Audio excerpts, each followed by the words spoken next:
In a teacher workshop, the number of teachers teaching French, Hindi, and English are 48, 80, and 144 respectively. Find the minimum number of rooms required if in each room the same number of teachers are seated and all of them are of same subject. ये problem इस बार के board exam का है। अभी आपको result भी मिल चुका है, सीबीएसई का रिजल्ट आ गया है, लोगों ने अच्छा परफॉर्म भी किया हुआ है। तो अगर हम उस पेपर के एनालिसिस करें तो बस दो तीन प्रॉब्लम को अगर हम इग्नोर कर दें, जिसमें से दो प्रॉब्लम आपके ऑब्जेक्टिव में आए थे और इधर जो केस बेस्ड था उसमें एक प्रॉब्लम था, वो थोड़ा सा ट्रिकी था। अदरवाइज होल पेपर आपका बहुत आसान था।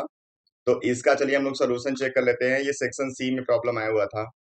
तो चलिए हम लोग इसके सोल्यूशन पे आते हैं। यहाँ पे कंडीशन क्या दिया हो गया है कि आपको हर रूम में सेम नंबर ऑफ टीचर्स को बैठाना है और वो सारे टीचर एक ही सब्जेक्ट के होंगे।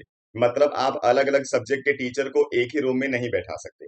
तो सबसे पहले आपको क्या फाइंड करना होगा, एक मिनिमम नंबर ऑफ टीचर्स जो हर रूम में बैठ रहे होंगे। और वो कैसे निकलेगा, आपको एक नंबर बताना होगा जो इन तीनों नंबर को अलग अलग कंप्लीटली डिवाइड करता होगा और वो नंबर इनसे छोटा होगा, इसलिए क्या फाइंड करना है, एचसीएफ। मैंने आपको बार बार बोला हुआ है कि अगर कोई भी स्टेटमेंट बेस्ड प्रॉब्लम आता है जहां पे आपको कंफ्यूजन हो कि एलसीएम निकालना पड़ेगा या फिर एचसीएफ, तो आपको बस सोचना है कि आपका जो आंसर यहाँ पे आने वाला है वो इनसे बड़ा नंबर हो सकता है या फिर इनसे छोटा। अगर आपको लगता है कि आंसर छोटा होगा, आपको सीधे एचसीएफ पे जाना है। और अगर लगे आंसर इनसे बड़ा हो सकता है तो आपको एलसीएम निकालना होता है। तो यहाँ पे आपको नंबर ऑफ टीचर्स बताना है जो एक रूम में आएंगे, वो इन तीनों का होगा एचसीएफ। इसलिए पहले फाइंड करते हैं हम लोग एचसीएफ। यहाँ पे फैक्टराइज कर दो। 48 का फैक्टर लिखोगे तो आपको लिखना पड़ेगा 2 के पावर 4 × 3। अगर आप 80 को लिखोगे तो आपको लिखना पड़ेगा 2 के पावर 4 और 5। और अगर आप 144 लिखोगे तो इसका फैक्टर होता है 2 के पावर 4 एंड 3 के पावर 2। ठीक है। तो यहाँ पे आपको एचसीएफ बताना है। एचसीएफ आपको मालूम है कैसे निकालते हो, वो सारा नंबर जो सब में कॉमन होगा और उसकी मिनिमम पावर। यहाँ पे सब में कॉमन 2 दिख रहा है और यहाँ पावर सब में 4 दिख रहा है। तो इसलिए इसका आंसर हो जाएगा 16। मतलब 16 यहाँ पे क्या आ गया, number of teacher seated in one room. एक रूम में इतने टीचर बैठेंगे, 16। ठीक है।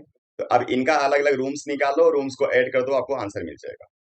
सबसे पहले जो फ्रेंच के टीचर हैं उनके लिए कितना हो जाएगा, 48/16 मतलब 3 रूम्स इनको चाहिए। जो हिंदी के टीचर होंगे उनको रूम कितना चाहिए, 80/16 मतलब कि 5 रूम इनको चाहिए। और जो इंग्लिश के टीचर होंगे उनको रूम कितना चाहिए, 144/16, तो इनको रूम कुल चाहिए 9। तो टोटल जो नंबर ऑफ रूम्स यहाँ पे रिक्वायर होगा जिसमें सभी बैठ पाएंगे, वो हो जाएगा 9 + 5 + 3। ऐड करोगे तो हो जाएगा 17। तो टोटल 17 रूम्स आर नीडेड। ठीक है, ये इसका कंप्लीट सोल्यूशन है। नेक्स्ट वीडियो में फिर हम लोग आते हैं दूसरे प्रॉब्लम के साथ। तब तक पढ़ते रहिए, अपना ख्याल रखिए। Thank you.